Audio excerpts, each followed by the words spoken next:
કતાર ગામમાં વિવાદિત TP number 49, 50 અને 51માં રિઝર્વેશન નહીં હટાવતા ફરીથી આંદોલન કરાવવાનું સર્વાનુમતે આવા રાષ્ટ્રપતિ વડાપ્રધાનને લેખિતમાં રજૂઆત મનપા અને ગાંધીનગર મોરચો સોસાયટીના ગેટ પર બેનરો દ્વારા વિરોધ પ્રદર્શન કરવામાં આવ્યું।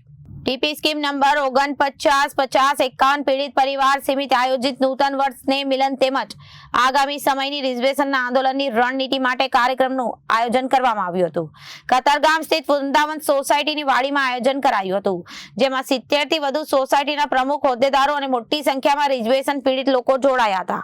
કતારગામની આ ત્રણેય ટીપી સ્કીમમાં સોસાયટીની વાડી, મકાનો, ખુલ્લા પ્લોટો તેમજ રસ્તાઓ પર કોઈપણ સ્થળ પર તપાસ કર્યા વગર ઇરાદાપૂર્વક મન ફાવે તે રીતે રિઝર્વેશન દાખલ કરવામાં આવ્યો હતો, જે આશરે કતારગામની 70,000 થી વધુ સ્થાનિક લોકોની અસર કરતી આ સમસ્યા છે। ત્યારે ગત સમયે તારીખ 19/2025 રોજ મનપાની કચેરીમાં મોરચો લઈને મોટી સંખ્યામાં રજૂઆત કરવા ગયા હતા, ત્યારે રિઝર્વેશન હટાવી દેવાનું ફક્ત આશ્વાસન આપવામાં આવ્યું હતું। તેનું આજ દિન સુધી કોઈ અમલીકરણ કરવામાં નથી આવતા ફરીથી આંદોલનને સક્રિય બનાવવામાં આહવાન કરવામાં આવ્યું હતું। ઉમેશ ઝડફિયાએ જણાવ્યું હતું કે આશરે 10 થી 75 વર્ષ જૂની મિલકતો અને રિઝર્વેશનો નાખવામાં આવ્યા હતા।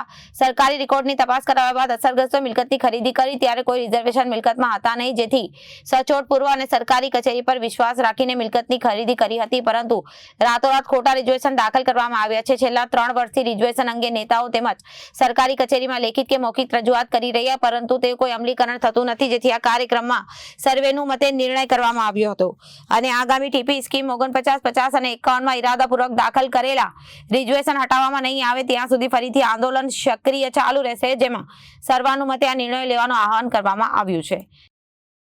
ઉમેશ ઝડફિયા, ટીપી 49, 50, 51 જે છેલ્લા 3 વર્ષથી જે સોસાયટીઓની વાડીઓમાં, ખુલ્લા મકાનોમાં, પ્લોટમાં કે રસ્તાઓમાં રિઝર્વેશન નાખવામાં આવ્યું છે, કે જે અગાઉના સમયમાં જ્યારે ડ્રાફ્ટ ટીપી બની ત્યારે કોઈ રિઝર્વેશન તે જગ્યા ઉપર હતું નહીં, પણ અત્યારે છેલ્લા 3 વર્ષથી આ જગ્યા ઉપર રિઝર્વેશન નાખવામાં આવ્યું છે। તે બાબતે અમે વારંવાર લેખિત તેમજ મૌખિક રજૂઆત જે તે સરકારી વિભાગમાં તેમજ નેતાઓને અમે રજૂઆત કરી છે, રૂબરૂ તેમજ મૌખિકમાં, પણ તેનું કોઈ નિરાકરણ હજી આવ્યું નથી।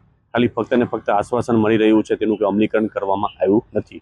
તો અમે ગત રોજ એક સોસાયટીની વાડીમાં કતારગામની 70 થી વધારે સોસાયટીના પ્રમુખો, હોદ્દેદારો તેમજ જે પીડિત પરિવાર છે તેમના અસરગ્રસ્ત લોકો અમે એની એક મિટિંગ મળી હતી।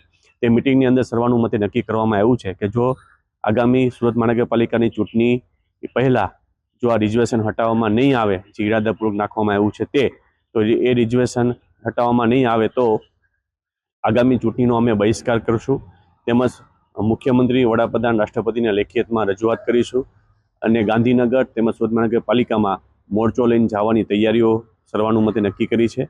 તેમજ સોસાયટીઓના ગેટ ઉપર જાગૃતિ માટે બેનરો લગાવીશું, તેમજ જે 5 મહિના પહેલાં જે સુરત મહાનગરપાલિકા કતારગામ ઝોન દ્વારા જે કબજા લેવામાં આવ્યા છે તે કબજાઓ અમને પરત આપે 7 દિવસની અંદર। જો પરત નહીં આપે તો અમે ઉપવાસ આંદોલન કરવા માટે પણ અમે તૈયારી સર્વાનુમતે નક્કી કરવામાં આવ્યું છે। Bureau report, Janadesh news.